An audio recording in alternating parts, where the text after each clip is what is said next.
Non-stop? To the top! To the top? Non-stop! We did it! Yeah!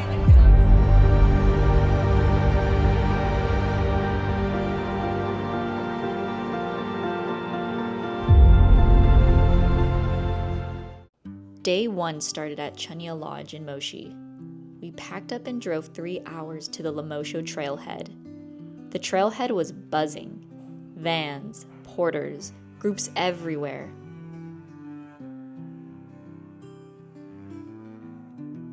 We ate lunch under a gazebo while our guides checked us in. Just before we were about to start hiking, the rain started. We geared up and stepped into the rainforest. Wet, muggy, but beautiful. Every step felt peaceful. By afternoon, we reached Mkubwa camp. Our team greeted us with dancing and song. Pure joy.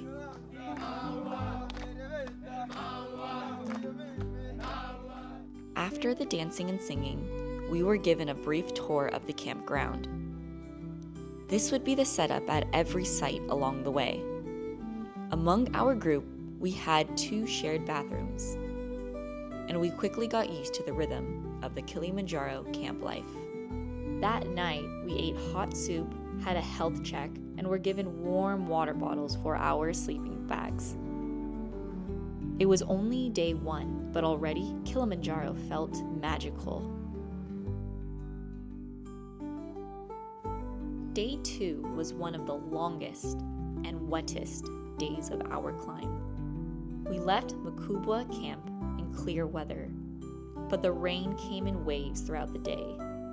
Our group stayed positive and determined. We stopped for tea mid-morning, even as the rain poured down around us.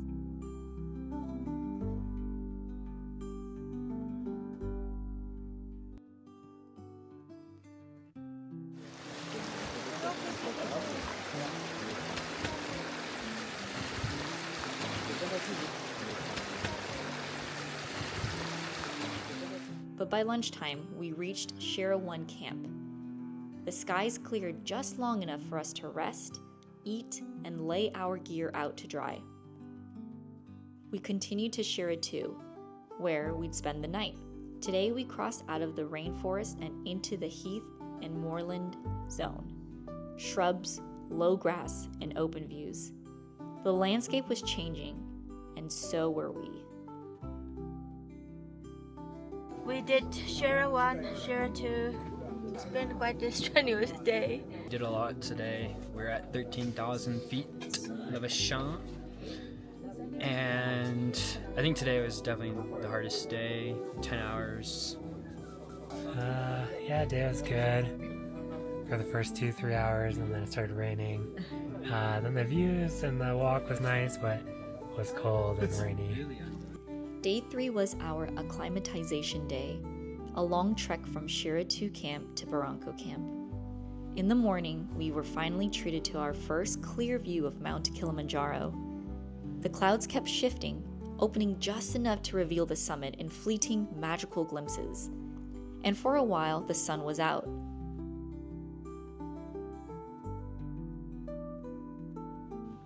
As we gained elevation, the mist rolled in. It got colder, and visibility dropped. We kept our rain gear on all day just in case.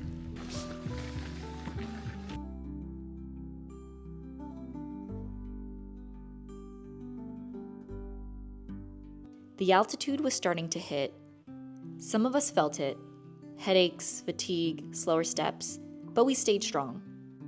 We reached Lava Tower, sitting at 4,600 meters, and spent a few hours there to rest and acclimate.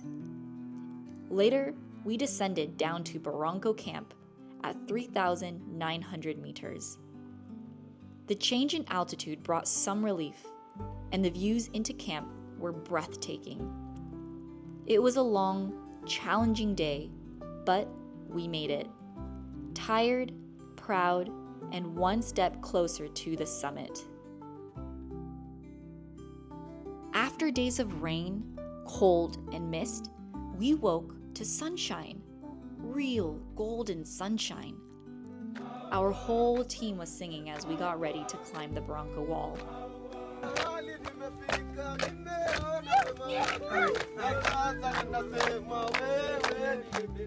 This section is known as one of the more challenging parts of the Lemosho Route. The wall rises about 300 meters above camp, a steep scramble where you climb with both hands and feet along narrow switchbacks carved into the rock. But for us, it was pure fun, one of our favorite days. The most impressive part? Watching the porters scale that wall, carrying massive loads on their backs with balance and ease. It was humbling to witness.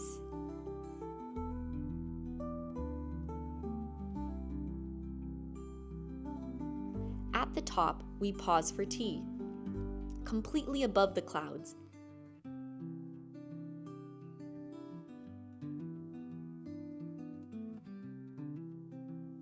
That night at Karanga Camp, we gathered together and did a little manifestation to call the sun. There will be sun! Day 5 was a shorter hike, just about 3 hours from Karanga to Barafu Camp.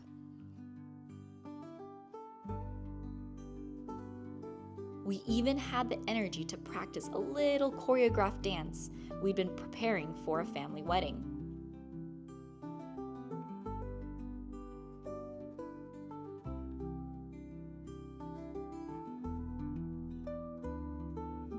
We reached Barafu by lunchtime, had a hot meal, and took a long, deep nap, resting our bodies before the biggest climb ahead.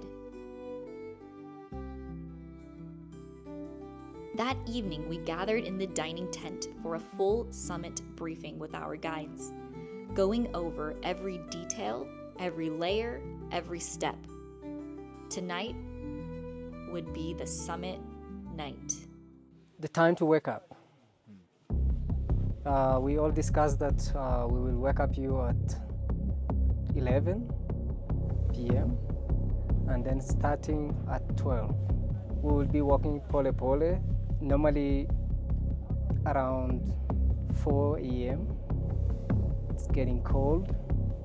You may feel tingling on your toes, on your fingers. So just get strong. You need to be strong and steady, and that's also the time that you can feel a headache, you can feel very tired, you may feel even nausea, or someone will be vomiting.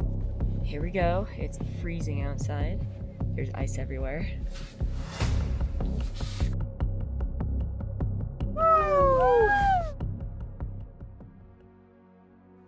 It's pitch dark, freezing. Our hands numb through our gloves, despite every layer we've packed on. Now, hours later, we are deep in the climb, the final ascent to the summit of Kilimanjaro. We walk in single file, slowly, pole pole, as the guides say. The only thing we can see is wherever our headlamps point. Everything else is just darkness. No one's really talking. We're saving every ounce of energy. It's quiet, peaceful, the kind of silence you feel in your chest. But from time to time, we hear them, our guides and porters, always encouraging, sometimes singing. Their voices rise effortlessly in the thin air. They've done this before. For them, it's rhythmic. For us, every step is effort, and with every breath, the air feels thinner. When we look uphill, the climb feels endless. A stream of glowing headlamps stretches down the mountain, like a string of Christmas lights in the void. And then, the sky begins to shift. That first sliver of sun cuts across the horizon, peeking over distant mountains. The sunrise was breathtaking. After hours of walking into blackness, this light made everything real again.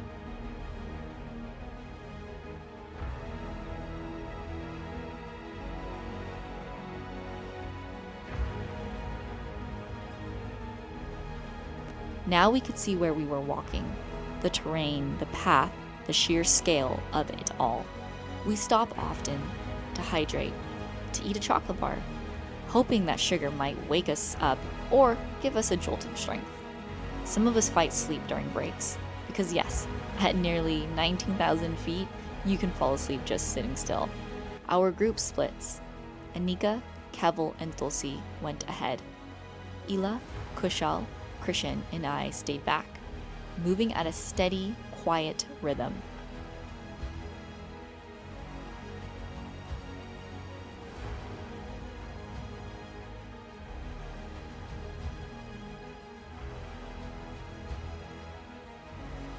And finally, we reached Stella Point, 5,756 meters above sea level.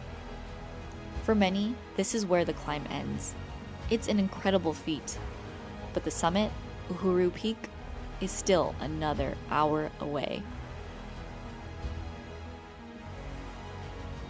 We moved at a snail's pace, but the views, massive glaciers, lunar landscapes, volcanic rock formations, remnants of the Earth's raw power. And finally, step by step, we reached Uhuru Peak, the highest point in Africa, 19,341 feet.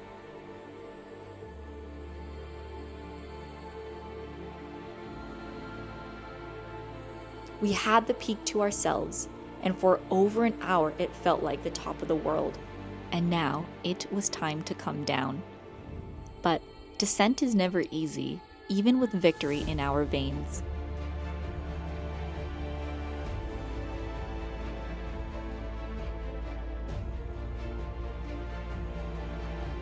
Every footfall echoed through our exhausted legs. We moved slowly, remembering pole pole, as gravity pulled us toward camp, but altitude was relentless.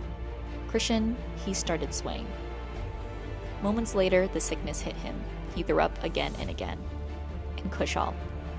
His oxygen level dropped so low, the guides faced a deadly choice. Call for a helicopter evacuation, or strap him onto a stretcher and carry him down to safety.